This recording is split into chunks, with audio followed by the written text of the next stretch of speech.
महाभारत युद्ध में अर्जुन द्वारा श्री कृष्ण जी से मन भाव के विषय में जो विधियाँ पूछ रहे हैं उनको श्री कृष्ण जी विधिवत मानव संस्कृत के आधार पर बता रहे हैं। पिछले विधाओं में हमने उन्हीं के शब्दों को कहा है। अब आगे आप देखें।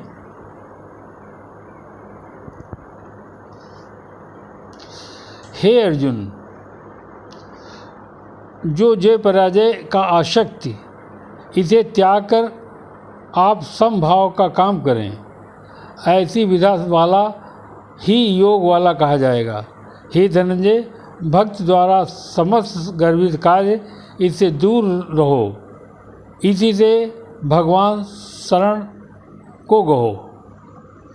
जो लोग अपने सकाम कर्म को भोगना चाहते हैं वो लोग इंसान में कृपण हो जाते हैं। भक्त में संलग्न मनुष्य जीवन में अच्छे बुरे कर्मों को युक्त कर लेता है। उसके लिए आप योग के लिए प्रयत्न करें, क्योंकि सारा कार्य कौशल वही जीवन को देता है। भगवत भक्ति में ऋषि मुनि भक्तिगण वो भौतिक संसारिक कर्म से मुक्त होते हैं। इस प्रकार उनके जन्म मृत्यु का क्रम टूट जाता है। भगवान के पास वो अवस्था को प्राप्त कर लेते हैं। जीवन विधा में वो समस्त दुखों से परे होते हैं। जब तुम्हारी बुद्धि मोह रूपी सघन पार करती, तब तुम सुने हुए या उसे सुनने वाला भाव वो सबके प्रति अन्य मनस्क हो जाता।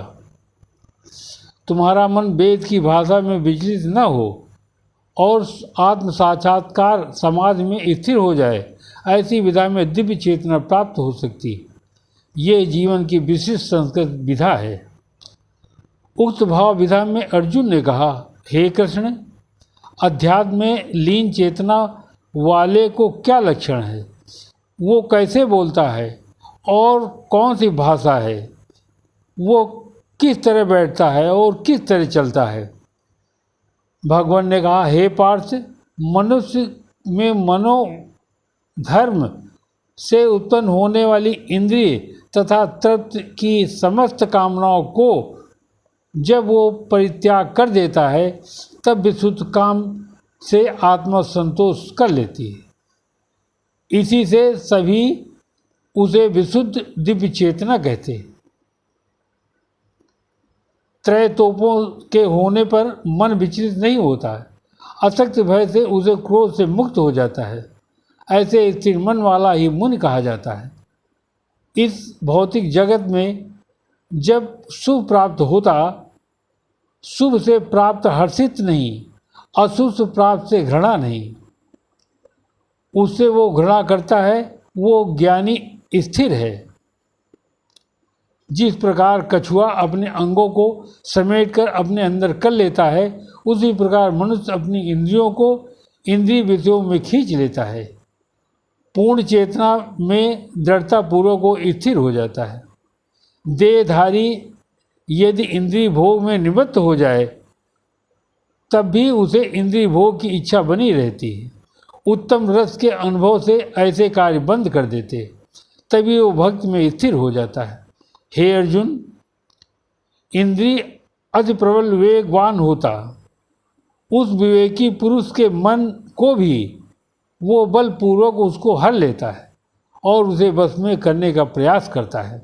जो इंद्रियों को पूर्णतया बस में रखता तथा उन इंद्रियों का वो संयमन करता, अपनी चेतना वो मुझ पर स्थिर कर देता।